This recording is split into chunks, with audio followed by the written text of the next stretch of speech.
Our last financial crisis was in 2008. And now, 2020, it looks like we're entering another one that might be even worse than the last one. And over the last 12 years, we've had tremendous growth. Growth in job growth, growth in the quality of jobs, growth in the number of jobs, growth in the stock market. I mean, it's just gone up tremendously. Growth in savings, growth in retirement plans. There's been just a massive growth in the last 12 years, massive amount of growth.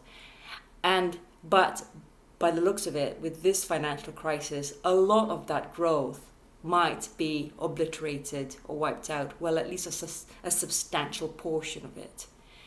And as of 2019, even before this crisis, and even despite all that growth, total US household debt added up to $14 trillion as of December 2019. And I suspect with this financial crisis that we're entering, it's going to be a lot more. So something's got to change, and I strongly believe we've got to teach our children a different way of doing things, a better relationship with money. We've got to teach them a better relationship with money. And here are some ideas on how you can do that. And it doesn't matter, you can start as young as they are to start to inculcate some of these ideas, teach them a better approach to money, and for yourself as well. Number one, teach them to keep track of what's coming in and what's going out. You know, whether it's grandma and grandpa's money or, gifts from family or an allowance from you. Or when they start simple tasks, or when they start having their own little job, on the weekends, mowing lawns or babysitting. Teach them to keep track of their money, what's coming in, add it all up, and what's going out. So, and you can teach them also simple budgeting, even at a young age, have 3 jars, a spending, saving, and sharing jars, 3 jars, and they can see their money being divided. And so that's simple budgeting. Teach them simple budgeting.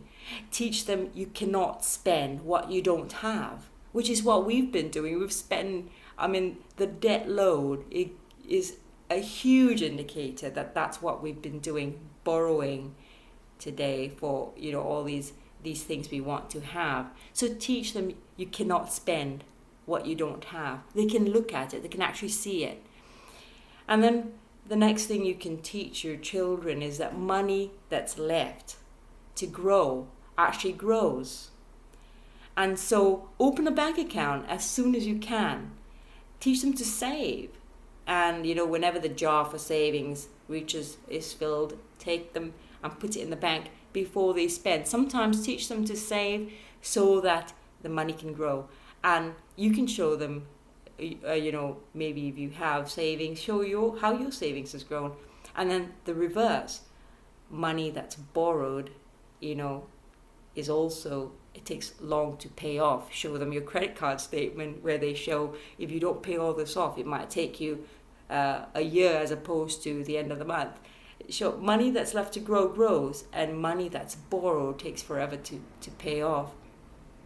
Teach them comparison shopping, and not just in the store, but also do some comparison shopping with them online. Children, all kids now are so digital savvy. Teach them comparison shopping.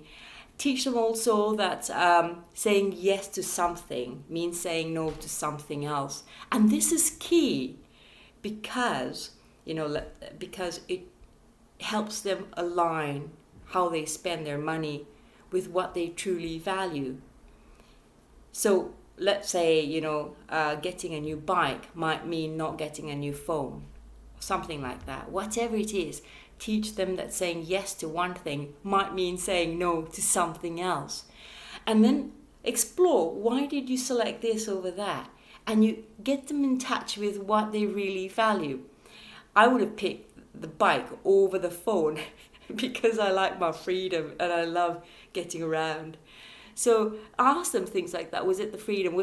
Was it spending time with friends that mattered more than maybe having something? So teach them to get in touch with what they value, then they'll start making decisions based on what they value, and live a life that's more aligned with what they value, and spend money aligned with what they value. And then next, what you want to teach them too is that that money is not the end all and be all. That teach them that there are a lot of things that money can't buy. Teach them to talk about it.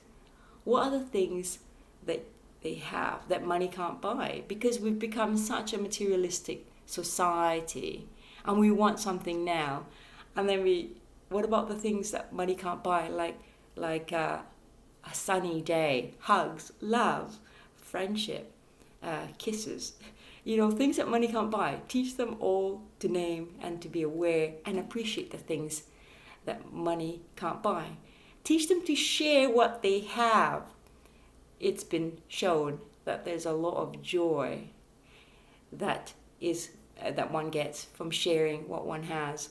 So teach them to share what they have, because then it's not about always accumulating, it's about spreading the wealth. Teach them to share what they have, because joy, that you get so much joy from sharing. Teach them to share. Teach them delayed gratification. Studies have shown repeatedly that preschoolers who have exhibited a capacity, ability to delay gratification, do better in school later on in life. And I mean, that makes sense. And they do better in the rest of their lives and their careers. Being able to say no to yourself at that point in time is huge. And then they'll learn to say no, not just to themselves, but to other people. And when it's not right for them, yes, they need to learn to say no. So delayed gratification. So sometimes if they want something, maybe make them wait for it, or make them work a little bit for it. Delayed gratification is something that we can all learn, probably. But whatever it is, it's said that children learn what they live. And so I think you can teach your children or your grandchildren a healthier, better relationship with money, so that whatever the crisis happens, whatever we're going through, they can weather some of those storms a lot better than what we seem to be doing.